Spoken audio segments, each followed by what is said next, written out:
Okay, we're live. Hi, this is William Ramsey. Welcome to William Ramsey Investigates. On today's show, I have a very special guest, a returning guest. We talk often. His name's Ken Ammi, and he runs the True Free Thinker website. And you can see that on YouTube here, screenshot of his website. We've done many shows on a number of wide variety of different subjects. Last time we talked about his debate with Gary Wayne and him being on Tinfoil Hat podcast. But I'm glad that he accepted to talk with me tonight about the perils of publishing. Your self-publishing. Ken has published, I think he's over 40 books right now, pretty much self-published. I self-published all my books as well. So we're going to talk about that tonight. So it'll be a little bit different. But before we get started, I want to promote a business that reached out to me.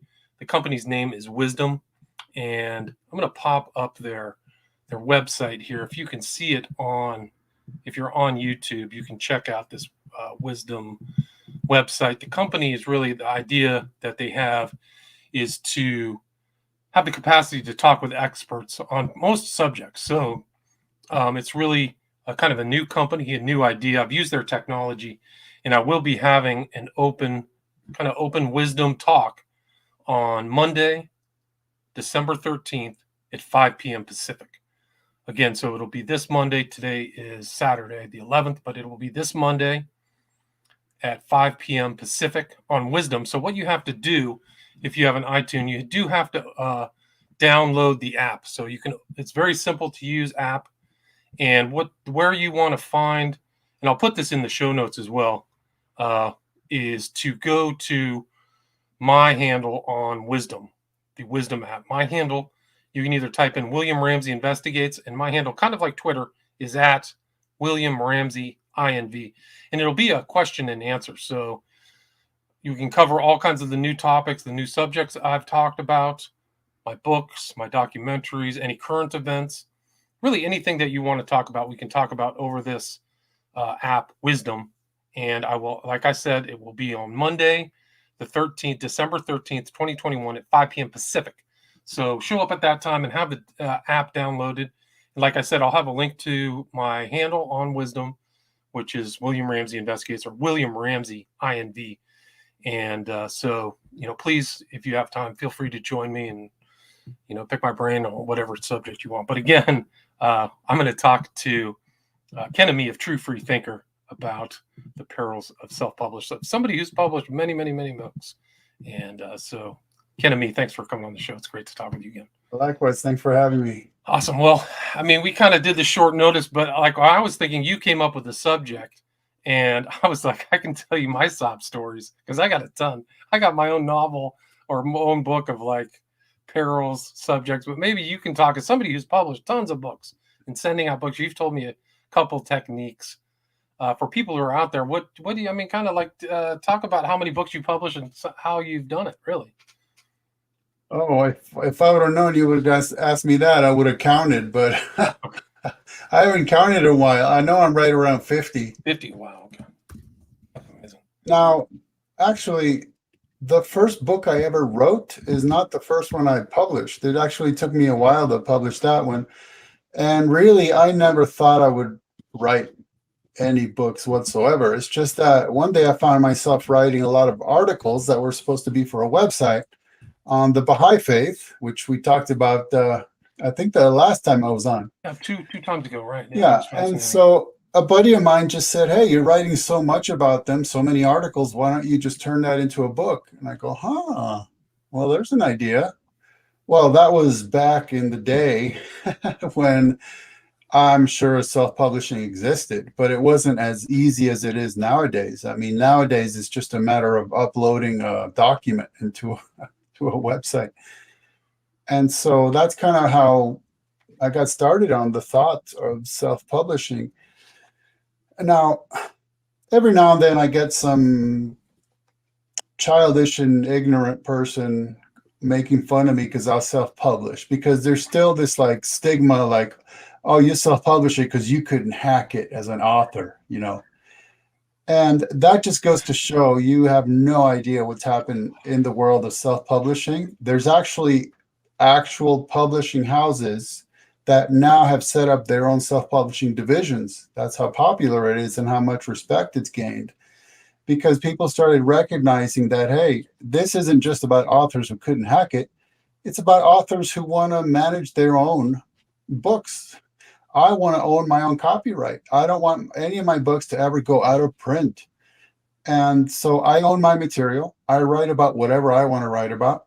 And whenever a book of mine needs updating, guess what? I just update it. I don't have to wait to see if the publishing house is going to publish a second edition or a third. And you can avoid all of that stuff. You own it, you manage it, you run it. It's up to you. That's one of the wonderful things about it. Now, one of the perils is that marketing is a huge part of selling books, and marketing is just ridiculously expensive. Right. So, yeah, you can spread the word around the interwebs, and, hopefully people will catch on and help you spread it across their social networking sites and stuff like that. But ultimately, yeah, I mean, if you want to get good at marketing, it's going to get really expensive. So, you do what you can. And that's one of the great things about, especially what you've been doing lately, William, is so many authors, having them on your show with so many books. And I can't believe you even attempt to read that many books, but God bless you for it. Thanks, man. It's Yeah. been interesting. It's definitely mind expanding when you got to read 10 books a week. It's a challenge.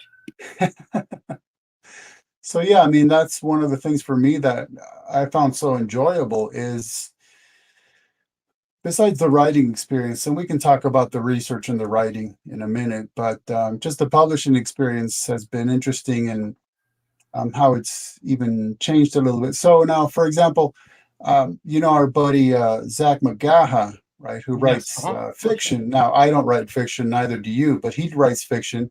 So I was talking to him and some of his fiction author buddies, and I was telling him about how expensive it is for an author to publish a book. And they're saying, what? You shouldn't need to pay anybody to publish a book. They should be paying you.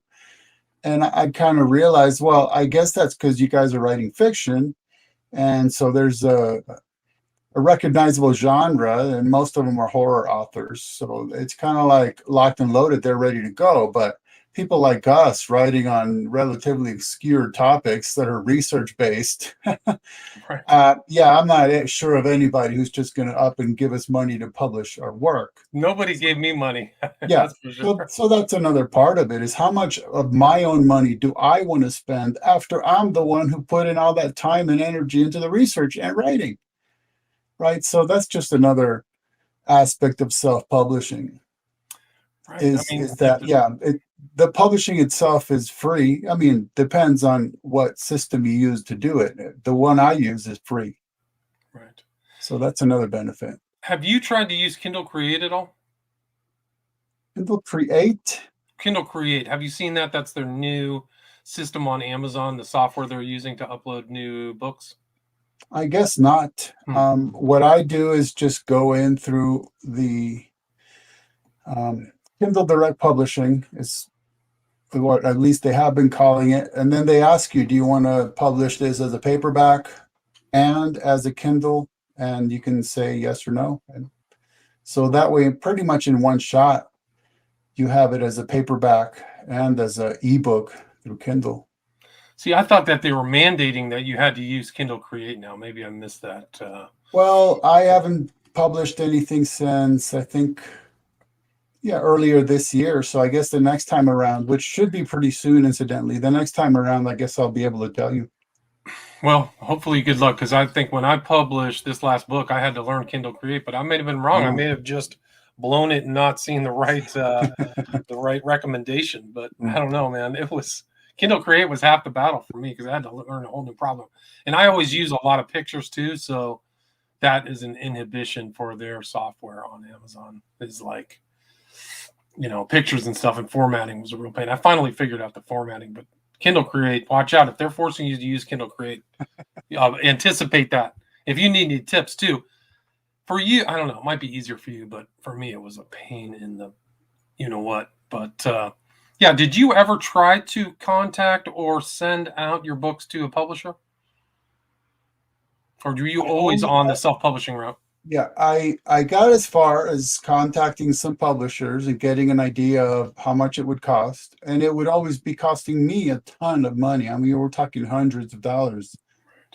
And I mean, if you think about how I've published 50 books already, there's no way I could even come close to affording that. Right. So that's pretty much what drove me into self-publishing. It's not that I couldn't hack it. I couldn't hack it financially, actually. That's what happened. I didn't have enough money to pay somebody to publish my books. And there are predatory, in my opinion, predatory non-big publishing houses, not Simon and Schuster or something, but there are some that say, we'll do everything for you. You just have to select this $2,500 package or some stuff like that. So you got to really watch out for those people too. Or then, somebody told me to try their publisher. Oh, it's free. They do the editing, all this and that. And I said, well, what do they do in terms of marketing? And he said, nothing. Oh, well, then what's the point? That's the main thing right there, Right. is that they're going to get behind the book they published and they're going to popularize it. But they did nothing. So, okay, well, then there's no real point for me. Right. So that's an issue. And then also the margins that they give you are scarce. I mean, it's terrible. Like at least on Kindle, you get 70% of what you sell on KDP on a digital copy.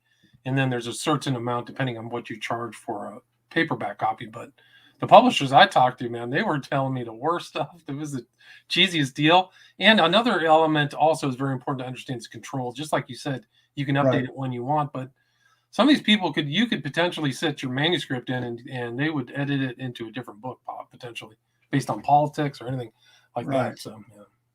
So, I mean, self-publishing has changed technologically, and it's changed just conceptually, or the way it's received by the public. If they recognize that you are publishing a book that's worth reading, people don't really seem to care anymore who endorsed it or didn't, or who's the publisher or who isn't. I mean, that makes a lot of sense because ultimately it should be about the content of the work.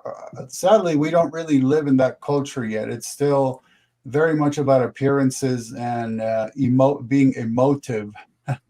But people who are interested in books, at least, like I said, at least for us who publishing nonfiction, research-based books, people recognize, look, as long as the research is solid, then that's all I care about.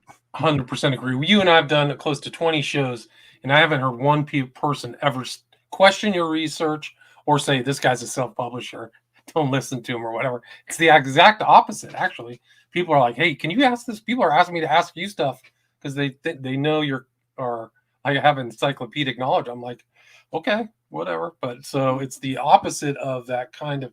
And would you agree that the publishing houses perpetuate that view that self-publishing is, for people who can't hack it?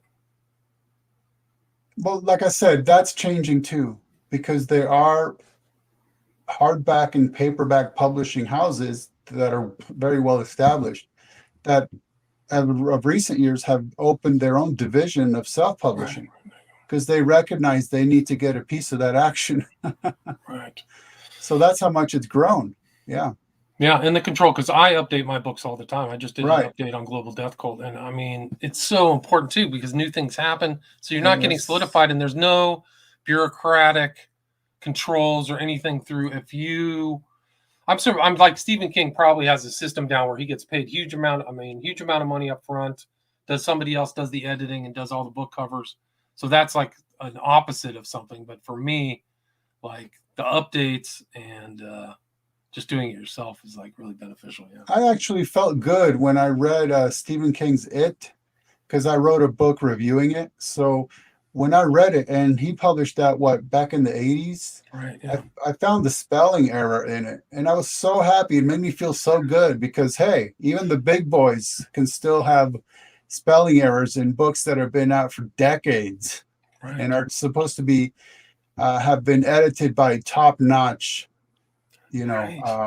publishers. So that was noticed spell check doesn't get everything right. Yeah. And also it transposes some words sometimes. So I read all the time. So I pick up little things like that too. Yeah, I'm well, big nationally known books. Yeah. so that's part of the process too. So, for example, English is my second language, and I have some kind of form of dyslexia. So, editing for me is, and I don't have an editor. That's what I'm saying. So, it's like a perfect storm.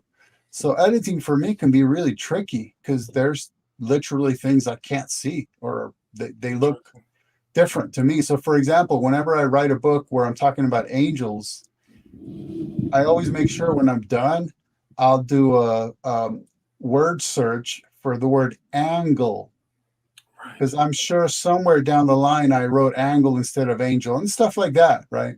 But see, spell check is getting smarter, but typically it didn't catch things like if you wrote form versus from, Right. because they're both spelled right. It's just that it had to get smart enough to determine that the grammar, the grammatical context, is what lets the system know, okay, wait a minute, this is spelled correctly, but it's the wrong word for this context, right? Right. So that's getting smarter. And so what I'll do is I will use spell check as I'm writing, and then maybe I'll run it through something like a Grammarly or something like that. That is smarter, typically smarter, because it knows the grammar. And then I'll just print it out on good old fashioned paper, and I'll read through it and make editing marks by hand. Yeah, I know you do the same thing. Yeah, no doubt. Yeah, you have to hit it from various angles to try to catch everything. It's true, but I think that editing process after writing is really important because it actually tightens up the prose, because I don't just notice the spell check. I just notice sentences that aren't as clear, or a better word comes across. So it's almost like you're going through that process of writing. I mean, you've written so many books. Like I would do the research myself. That's how kind of my books arisen. But what's your strategy really I mean, it's just super productive. And it's hard to believe that English isn't, I always forget that English is your second language. It's hard for me to believe, but what's your strategy to really get that production going to write those books? Like, how do you set time aside? Are you a morning writer? What do you do? What's your kind of technique? Yeah. Well, one thing I was going to add to the end of that point we were making is that early on, I used to rely on programs that would read text to you, right? So then that made it a lot easier because you're just listening to something that you wrote, and then hearing it was a lot easier to catch errors. Interesting. So that's another thing. That's another option. For me, it kind of depends. So for instance, I might go through a period where work is really busy and I got kids in soccer and I got stuff I got to run around to do. Everything's busy. And then times where things kind of slow down a bit. So it kind of depends. But typically I'll get writing in whenever I can. Right. So you're like at night or something. Yeah. Like, I mean, if I'm going somewhere where I need to sit and wait, doctor's office or wherever, picking up groceries or who knows what. If I think I'm going to be sitting somewhere for a while, I'll bring something to read or something I've written to edit. I mean, I'm kind of just using any moment that I possibly can to do that. But so I'll give you an example. When I was researching for my book, Nephilim and Giants as per pop researchers, I mean, I've plowed through maybe 80 books in the research for that. And I say plow because you know that research reading is different than regular reading, right? It doesn't, research reading, you're not necessarily reading books cover to cover. You're just kind of going to the books to derive certain bits of information. Correct. That's correct. So yeah, I plowed through like 80 books. Some of them were digital, some of them weren't. And I took a speed reading course. I cannot claim to be anywhere even close to a speed reader, but the one thing I did get out of it is how to skim. So that was very helpful. You know, you just kind of look up and down pages and you're able to catch things and determine, okay, yeah, this is definitely a page I need to stop and actually read word for word, or no, this is nothing. Okay, and you go to the next one. But for me also, whenever I have free time here and there, whether it's when at home in the evenings or even at work, whenever I just need a minute to kind of take a break from what I'm doing and have some what I would consider enjoyment, is doing some writing. Right. I mean, did you? Yeah. When was your first book published? Do you remember? That, I could check really quick. just curious, because like my first was what, 2010. I think that was when I did Prophet of Evil. So I've my techniques have gotten better, which is always break it down your book into chapters and then write those chapters and then put them back together at the end, because I find that to be much more manageable and it avoids editing mistakes. Like my books run longer, 300, 350 pages. So that technique has worked for me in editing and just writing in general, is to kind of break it down. It's like a Buckminster Fuller idea where there really isn't a complex problem. You just have to break it down in smaller parts. And that's my recommendation to people who are just starting writing, is just write a paragraph a day. Don't even try. Don't think about, I'm going to write a 400-page magnum opus or whatever that is. Just do a paragraph a day and start putting these things together, and you'd be surprised. And then the ball starts rolling, the snowball starts rolling down the hill. So that's what I recommend to anybody who wants to start writing it. It looks like my first one was published 2017. Really, that recent? Yeah. How long have you and I known each other now? I thought we went back at least like 6-7 years. Yes, but I think that I hadn't published any books yet. Oh wow! I had still created hundreds and hundreds of articles for my website at that time. Yeah, but publishing came later, or writing books. And you're on YouTube too. I got to put your YouTube channel on. Yeah, although you've done a lot of YouTube stuff. If I had the time to download and re-upload all my videos, I might start a new channel, because man, mine's got strikes, and I was just told the other day I'm being shadow banned in the comment sections, and it's such a mess. Sometimes I just don't want to bother with it anymore. No, YouTube is a mess. My suggestion to you is get on YouTube and then sign up to an account on Odyssey and Rumble, and everything you put on YouTube automatically gets distributed to Odyssey and Rumble right away. So all my stuff is backed up. So I never have to worry. I already got a strike. I did a show with this guy Truthhold, and we were talking about elite pedophile child trafficking, and I got a strike for cyberbullying. So if we're in a country where you can't insult elite child rapists, like, YouTube is gone, man. People are terrible. Like, they've blown it, man. It's actually not funny. It's disgusting. But like, that's what they came after me for all of my content. That's my first strike on my version 2. So anyway, that's a whole nother story. So yeah, people have to be really careful. That's the other thing about books, man. You lose control. You may not have. They could do stuff. When I first was sending out Prophet of Evil, I was not a known author in any way, shape, or form. I was not even a known person. It was 2010. I was writing it and printing out my book on a printer. And I think that some of these people, probably shouldn't name their names, but people would know who listen to my stuff, like, oh yeah, we'll give you 10% of net or something, like just the worst shave imaginable, like a Christian ripoff shave. Like, whoa, man, I bet I could get a better deal from like an ex-felon or something. Wow, that's nothing. So that was one of my incentives to go it my own way. So there's some good comments about writing and all that. Let me just say a couple things. One is, I've encouraged people that if they want to write a book and they don't want to publish it, they can still do that, right? Because when you go into a self-publishing system, you're not forced to hit publish. You can just upload it and print like an author's copy. So let's say you just feel like writing your own poetry or just family stories, and all you want is a couple of copies to hand out to your family, or recipes or whatever, anything you want. You can put it through a self-publishing system, and just don't go all the way to the last stage where you're hitting publish and then it's out there. Just don't do that. Just publish. Have a few printed for your own use, for your own enjoyment. Right. And now there's someone commenting on Yeah, Lee is saying I find the research very rewarding.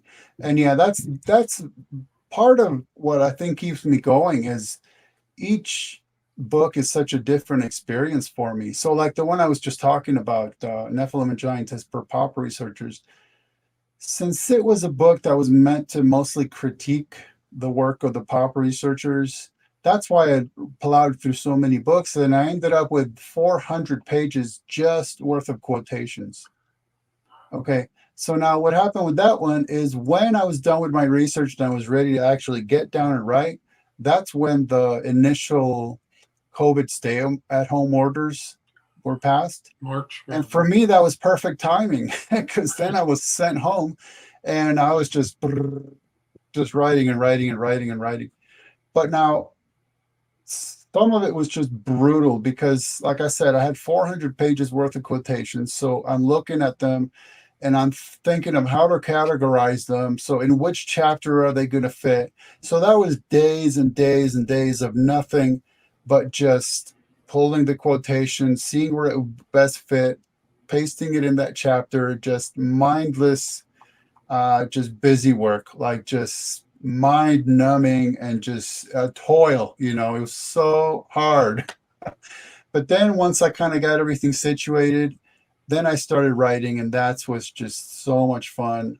Frustrating because of the subject matter, but fun. When you actually start connecting things, and yeah, for me, it's very cathartic in that I got a head just stuffed with information, and then finally, getting it out. And that the process of writing also helps you understand things better because if you need to explain something to somebody, it helps you understand. People say all the time, there's no better way to learn than to teach.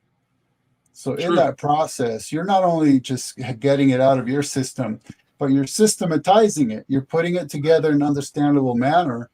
And that's even part of the formatting of the book you were talking about. You have to make it make sense. And even some people have criticized me because I don't write conclusions. I don't write like a last chapter that's a conclusion because in my mind it's, look, I've told you everything I got. That's it. I'm done. Right. That's interesting. You got it right there.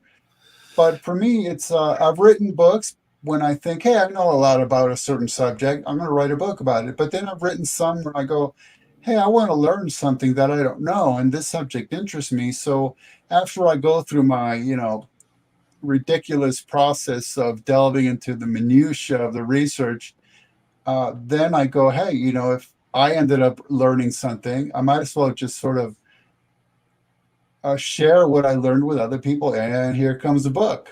And then some books are also just like opening up my researcher's files. Some of them are just straight up research where I barely write anything. So like one of them was the paranormal and early Jewish and Christian comments. And for that book, I literally only wrote like a half a page intro, and that's it. The rest of it's just quotations. Wow. Because the book was just meant um, to give you what other authors from the 4th century BC to the 10th century AD, what they had to say of issues of angels, cherubim, seraphim, demons, Satan, the devil, serpent, the dragon. That's what I focused on. So that to me was a great reference material. So I barely wrote anything in that one. So it's kind of interesting, even the genre of the book, even though all of it's still nonfiction, it's just how it came about that makes it interesting. One of the other things a book does is it legitimizes you, or legitimizes the author as somebody who knows that subject, wherever the title or content is. I found that to be very important to also just kind of like me interviewing people too. I know this person because they've written a book. They can talk on that subject, because it's different. And they know, like you said, they've taken it, they've systematized it, they put it in their brain, they barfed it out on a piece of paper. So, and I think that's worked for you too, because that's the foundation of all the shows I've done with you. And then you've done tons of, other interviews and stuff. You had one today or whatever. So I think the thing too for me is that a lot of the subjects I write about, it's not because I'm an armchair researcher and I go to the library and have my head in books and then just say, here's what I think. But it's stuff that I've tested. It's stuff that I've discussed and debated with dozens and dozens, or sometimes hundreds, literally hundreds of people. And so it comes out as better research in the end because I've tested it live. I've had these discussions, I've had my ideas challenged, and I've either revised them or I've strengthened them. So what you end up getting is a better product in the end. So for instance, one of my biggest fans who's bought more books than almost anybody is a guy that when it comes to what I call biblical paranormology, there's a lot of it he doesn't agree with me on, but he still loves my books because he says I just learned so much from them about different views that people take on this stuff. Because yeah, I'm not afraid to put that in there. Right, put it out there, right? Yeah. And then another part, I'll just tell you a story about the sort of evolution of research over the past decade or so. In terms of that, when I first started researching heavily, there weren't many books on the interwebs, on the computer machines. So I'd go down to the library and do it the old-fashioned way. I'd sit there with books, taking notes by hand on paper, which to me you had to do that. There was really no other way. But it was so inefficient, it drove me crazy. So then I thought, oh, I know, they have these things called photocopiers in libraries. So I would just photocopy the pages that interested me. So then I could take them home and type them directly into the computer. So that was an improvement. I didn't have to have, by the way, the reason I'm saying that is because I was mostly going to a library at the local university that contained a lot of religious material, but I didn't have, you had to pay to have a membership at the library. Otherwise, you could just look at books, but you couldn't check them out. So I couldn't check them out. That's what I'm saying. That's why I would make photocopies, take the photocopies home and then do the hand typing. But even that was too inefficient for me. So then eventually technology changed and now I could take those photocopies, bring them home, scan them and turn them into PDFs and then have them become editable text. And then I could copy and paste. So that was just like a brand new world. Now I could go through so much more material and instead of hand typing quotations, I could just copy and paste. And that was really a game changer in terms of the efficiency, because I remember spending hours at the library, just hours and hours and hours, where then by that time also more books were available online and it just became so quick that there's times nowadays where once I get it into my head what I want to write about, it might take me one single week and maybe two. It kind of depends. But so they come out pretty fast once you got that idea. Well, yeah, it depends, but it can be pretty fast. Kind of amazing the way that's changed. And do you what have you ever had any problems with like copyright or anybody kind of lifting your material or getting close to copying it or anything like that? Well, not that I know of. You never know. I mean, I found that it's very competitive, not just the books, but also kind of information on the interwebs. I've seen some people pretty similar stuff, I was going to say, I know you've had issues with people taking your subject matter and the way that you're handling it and the way you're elucidating it and using it as their own, even if they're not technically plagiarizing, right? Right. It's like they're kind of getting around it. Well, it's skilled. I think that, like, for example, if you look at the most dangerous book in the world and Prophet of Evil, if I put my book next to that book and took it into any academic institution that's worth anything, even any of the lowest level academic institutions, they would cite that for plagiarism. I truly believe that. Yeah. So, I mean, it's skilled. So what you do is, like, I write one that says Mr. 77, and then they write, Mr. Lee Raz or something. They interpose that. So that book, I mean, for me to hear that, like when I hear like comedians hearing their stuff ripped off, like that's the way I feel when I hear them on the shows, and they're on the shows even this year. So tinfoil hat, I'm just like, ee. And the really scary thing, that book in particular, is like, I think Lavender really was the real writer, not the guy who's out talking about it. But and then the excise, like my book, I think has a lot more integrity to the author, and they excised a lot of stuff about Crowley out of that. So they just put kind of numbers, but they never really explained Crowley's real philosophy and meaning. And so it's a really important actual lesson for a lot of people, is that you may begin, and that to me, like Trine Day to me is trash. I just don't respect Mulligan or those people at all. My opinion, just no. Yeah, my opinion of those people is really bad. And just watching him take credit for my research is just like disgusting. But yeah. And comedians get pissed off about that. Like I can understand that a lot. Yeah. I mean, I know that I uncovered a plagiarist, but it wasn't that they were plagiarizing me, if you recall. I do recall. I know his name. Starts with a Q. Oh, and that was something that I edited in one of my books, in the Pop Researcher's book. In fact, when I first wrote it, I was saying that it appears to me as if that's what this guy was doing, plagiarizing, because his book was ridiculously expensive, and I was not about to spend that much money on a book that I thought was plagiarized. But then somebody was kind enough to donate me some money to get a frugal version. And then when I got my hands on it, I totally verified the guy had plagiarized. So then I would change my own book saying, okay, it is a fact now, that's verifiable, I can prove it, and I did. That it's sad, but that's what happened. This guy's a plagiarist. And it's a significant one, not like one statement or phrase or sentence, but like whole chapters. Cut and paste. Yeah, cut and paste.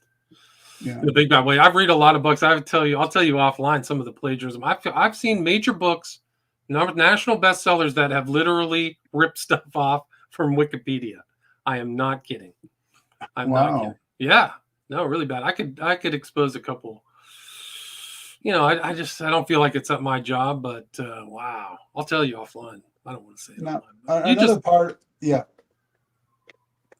I was just going to talk about how another part of the kind of research we do is how do you determine what is credible or not, right, and what is incredible. And that can be tricky, but sometimes you kind of have to go with whatever group you're researching. What do they consider to be their official stuff? And then you can look at that. So, for example, when I wrote a book on Catholicism, I tried as much as I could to only quote books that were written by Catholics and that either had the imprimatur or nihil obstat. So imprimatur means that the ecclesiastical censor is saying, let it be printed. Okay, go ahead and print it. And then nihil obstat, that just means nothing hinders. So again, it means an ecclesiastical censor has read the text and determined it contains nothing that would hinder the Catholic faith. So they're not saying what's in the book is doctrine or dogma. They're just saying at least it doesn't conflict with Catholic doctrine. So it's okay to publish this book as a Catholic book. Or, for example, the Baha'i Faith, the same thing. I remember meeting with them one time, and I was reading them some quotations from Baha'i books and saying, is this something you consider accurate? Is this accurate? And then they kind of told me, well, that one's not what we consider canon. This one is, so you kind of have to try to get your sources to be things that group won't reject just out of hand. Right. I mean, it's a good question. Like, what do you put in? Like, how much stuff is credible? How do you address that? Especially nonfiction. Yeah. Like. Or just how much do you speculate? Right. Right. I mean, I don't mind speculating, but first I determine that there's a need to speculate. Right. I mean, think that's important. Yeah. To state that. Yeah. Right. And it's important even to put that straight up in writing, being like, look, I can prove this, this, and this by these sources. Now I'm just going to speculate a bit because there's something between these two data points that there's not a direct line, but it kind of seems there is. I can't really prove it though, so I'm going to speculate. So see, first you have to determine you have a good premise for speculating, because I hear a whole lot of speculating just because people are trying to make something out of nothing. It's like, well, no, that's more like tall tale. It's not just that you're speculating; it's because you have nothing else to go on. That's a different ball game. Right. Yeah, and I think that's a problem. Like people just trying to gin up their research with a lot of stuff that really is much more mythical than anything. We've talked about that. Yeah, or else, right, because they have not much to go on. They're turning their what's supposed to be research more into speculation because it kind of allows their imagination to go wild. And then it's kind of interesting to watch how that kind of stuff can take over all because all of a sudden people are just playing off of your research, like you said, and they're playing off of it and they're just repeating it as if it's authoritative. And so it does the next person. And then all of a sudden it becomes a thing, right? Right. Yeah. I mean, they're, yeah. The publishing world is interesting. Once you kind of get in there and you're a published author, you notice the different thing. You see the business of it. You see, ear tickling. You see, you just see different angles of a lot of stuff. A lot of you can tell. I mean, for me, a lot of, especially kind of in the theo sci-fi arena, people are putting out content. I think for reasons that and values that overarch integrity and sobriety to the truth. So, well, I was I had a discussion with an atheist the other day. He goes by T Jump. His name's Tom Jump. And it was interesting because he was rarely consistent. I was pretty shocked at how consistent he was because when I was doing my usual thing of breaking everything down to see if he had any foundation for what he was saying, he ended up just stating straight up and constantly agreeing when I would remind him, look, for you, this is all purely subjective personal preferences du jour, right? That's all it is. You're not saying anything's absolutely objectively right or wrong or accurate and inaccurate. You're just saying for you, this is purely subjective personal preference. And in fact, he said it's fun. That's why he's doing it. Fun. He's an atheist activist for fun, subjectively, because he recognizes that's all he has to go on, right? And I thought that was really fascinating. But anyhow, I pointed out to him that some atheists are out there making a living off of their atheist activism. And he says, well, yeah, I'm making a living off of it. I'm like, wow, I wish somebody could tell me how, guys like us could make a living off of it. But there are people, and again, I can't speak to the motivations of anybody, but it is a fact that some people are out there making a living off of the stuff you hear them saying and publishing. right. So, something that we would have to consider is, well, how successful could we become to the point where we're willing to sort of trade in our integrity for our paycheck? I mean, because I've known people who have quit their regular jobs because they started making a living online. Right. So what happens then if Right. if something threatens your ability to make a living online, such as having integrity or being corrected or challenged and being shown that you don't really know what you're talking about? At what point do you say, well, okay, see you later, cyber Right. world, I'm going to go back to get a real job? But this why part of why there's these sort of hedges of protection around certain people. They become so popular, you can't touch them anymore. You can't confront them to their face and challenge their views. And however graceful a way you would still be doing it, you can't even get that far because they're just so beyond you that there's no way to even reach them. But isn't that with a lot of ideologies and philosophies, different sides of the political spectrum? These people have found a way to make money. They have a set audience They're not going to change their ideas. They're not going to go from right to left or have a nuanced view. Or an atheist who admits that to you is pretty shocking. Like, this is just my position, totally subjective, and I'm making good money. I've got all these other atheists giving me cash. My Patreon is strong. And I think that's an important kind of, in the marketplace of ideas, that's an important thing to understand, is these people may not have any integrity at all. So you could literally be like, this guy's he's a terrible human being. He's just a grifter making money. He doesn't have any integrity. He doesn't care. Again, this is somewhere I am speculating because, like I said, I don't know the motivations of all these people, but I'm just saying that is something that's sociologically important to consider. Yeah. Is once you're literally making a living off of what you're saying, and I've actually had Kev Baker, Kev Baker. Yeah, I know Kev Baker, yeah. He's talked about, because he's been way up there. I mean, he's had an extremely popular show for many, many years, and he talks very openly about how he recognized that once he got to the very high levels, there's this aspect of, well, how much of much ado about nothing do I have to do to stay up there, right? How much do I have to turn like a nothing story into something and spice it up and make it sexy and exciting just because I'm supposed to keep this ball rolling? This is the most important broadcast I've ever made. That kind of stuff. Those prefaces, scare people, fear mongering. You're right.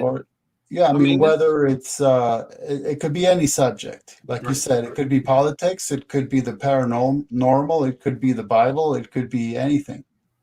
They're really good Christians. There's a significant number of Christians who are really good at that overarching approach, who've made significant amount of money. Joel Osteen, some of these other TV evangelists, really. Yeah, that's incredible. I mean, and then the temptation's probably there to keep the gravy train going. So you're right. I mean, the same thing with books. If I was smart, which apparently I'm not, then I would have definitely had different takes on certain issues that would have gotten me invited into the conference circuit to present lectures and to be on TV shows and get publishing deals. But sorry, you have too much integrity. You should have flipped and said, the Nephilim are everywhere, man. There's a Nephilim. Your next door neighbor could be a Nephilim. He could be the giant seed. And by the way, they're little people. And they're little people too. No, what I told and tomorrow the end of the world's coming. It's within a month. So you guys got to really, dedicate yourselves to this church and give me a lot of money, because we're all going to be, only 144,000 of us are going to be. There you go. Elevated, so you guys better work hard. Count me in. Yeah. No, what I told somebody the other day is, when I was asking them a question that kind of challenged them, I said, I hate to be that guy, but I have to be that guy. Well, I put you on it's a kind of a short list of people with integrity, the truth, like not willing to go with the flow or be in the popular group. Put you in a very small group of people who are willing to. Well, you're in that group as well, for sure. Oh, thanks. Well, because I know it hasn't been easy. So I don't know, whatever. I mean, I remember when I was watching a documentary on Netflix, and they showed this shadow figure, but just from the voice, I was like, wait a minute, that's William. What show was it? It was about Matamoros. Oh, really? Oh, yeah, that was me on the occult show. Yeah, that was me. But see, you were doing the thing where you're interviewed and you're completely in the dark. No, that was interesting. I actually did that in a hotel room in the Valley, so I had to drive up. His name was Christian Page. Christian Page. I don't speak French, but he's French. I just let the demon cat out of the bag there. That was you. That was definitely me. I mean, that was kind of like more where I was trying to be underground. Like, yeah. I mean, that's dangerous. I mean, those books that I wrote, the whole West Memphis 3 thing was like just chucking a big old gas can into a fire, man. But I was just mentioning that because you've had quite a few shots at very popular outlets, but you're not selling out to them. You're just like, hey, man, I'm here to say my part, the research I've done, and tell you what I know. And that's it. you know, you haven't sold out to any of them. Yeah, I've never really changed my position on all of my fronts. You know, Crowley, West Memphis Yeah. 3, none of that stuff's really changed. Smiley Face Killers, all that stuff. But yeah, no, it can be frustrating. It's a lonely kind of voice from the wilderness type of feeling, you know. Yeah. All right, man. So let's wrap this up. It's great, always great to talk with you. Time passes fast. Likewise. And in fact, yeah, let me just leave you with one more thought. Is like you said, we're putting each other in the camp of integrity, and you're definitely maybe the only person I've known online who I can consistently rely on. Anytime I contact you, you either help out or you pass information along, or you're just like, hey, how's it going? And that's something important, because there's not many of us who are doing really weird research, and sometimes it gets pretty lonely. So I know consistently, anytime I reach out to you, I know you're going to be there, and I deeply appreciate that. I appreciate you, man. You're a blessing to me, and Likewise. I'm glad that God put us together and our friends. Exactly. So, yeah. Really, it's always great to talk with you. God bless Likewise. you. Good luck in the publishing. If you need anything, let me know. I'm going to put my wisdom thing in the show notes. Check it out Monday, 5 o'clock Pacific, 5 o'clock p.m. Pacific. So you can just use your phone. Ask me anything you want. God bless. See you. God bless. Bye-bye. Cheers. See you. All right, cool. That was great.